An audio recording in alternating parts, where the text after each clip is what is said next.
la direction selon Mansberg ou bien l'approche descriptive. Bon, un peu quelques mots sur la personne. Henry Mansberg, c'est un Canadien né en 1939. C'est un professeur universitaire. Il est considéré comme étant le principal représentant du courant de la sociologie des organisations, appelé aussi l'école de contingence. Il est à l'origine d'une typologie des organisations à laquelle on va revenir dans la deuxième partie de ce cours. Donc, Mansberg, en ce qui nous concerne dans ce chapitre-là, il a étudié le travail des dirigeants.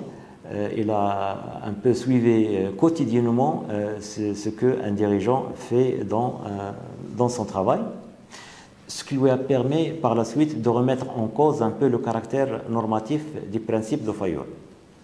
Donc, en observant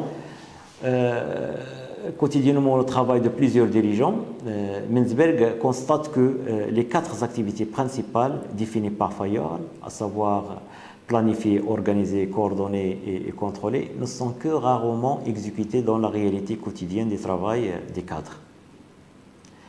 Le travail d'un cadre pour Mansberg, et ça c'est à travers des recherches empiriques qu'il a réalisées, ce travail est caractérisé par la variété, donc c'est un travail qui est très varié, et bref, la brèveté, donc c'est un travail à très très court terme. Le dirigeant passe son temps non pas à planifier, mais à être interrompu. Donc il n'a pas assez de temps pour vraiment réfléchir, planifier, etc. Donc il est sans cesse interrompu. Le dirigeant consacre fort peu de temps à la réflexion et au contraire, il est tourné vers l'action. Donc c'est quelqu'un qui agit, du moins le dirigeant actuel. Donc c'est quelqu'un qui est dans le feu de l'action. Le dirigeant traite les questions qu'on lui soumet, passe son temps à répondre aux sollicitations de toute nature, plutôt de manière sommaire et incomplète, donc aucun travail n'est complet, donc il est bref, rapide, diversifié, etc.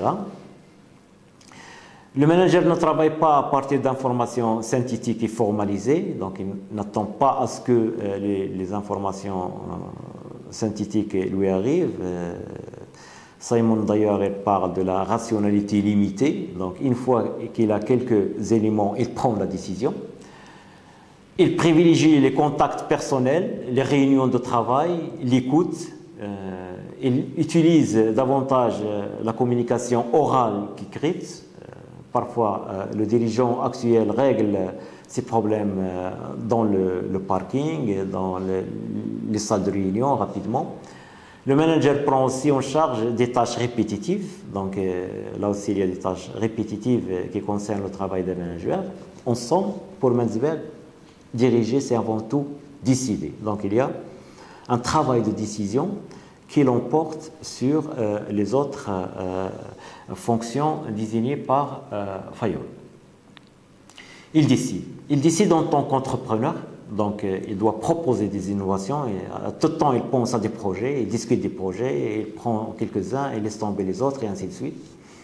Il doit décider en tant que pilote de l'organisation, donc il doit réguler l'organisation. Il y a des conflits incessants, il y a des objectifs différents, donc en tant que pilote, il doit prendre des décisions de régulation quotidienne.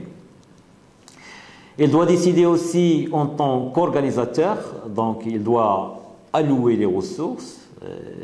Et nous savons tous que au sein d'une organisation, tous les départements, toutes les fonctions sont des demandeurs de ressources. Donc il faut essayer de faire un certain équilibrage entre ces ressources-là, ces demandes et les ressources disponibles. Et enfin, il doit décider en tant que manager, donc il doit négocier avec l'ensemble des partenaires internes et des partenaires externes à l'organisation. Là, c'est comment un peu cette approche explicative, positive de Mansberg voit les choses. Donc ce n'est pas un travail normatif, il doit mettre en place ça et ça, mais c'est quelqu'un qui est beaucoup plus tourné vers l'action et qui doit à tout temps prendre des décisions.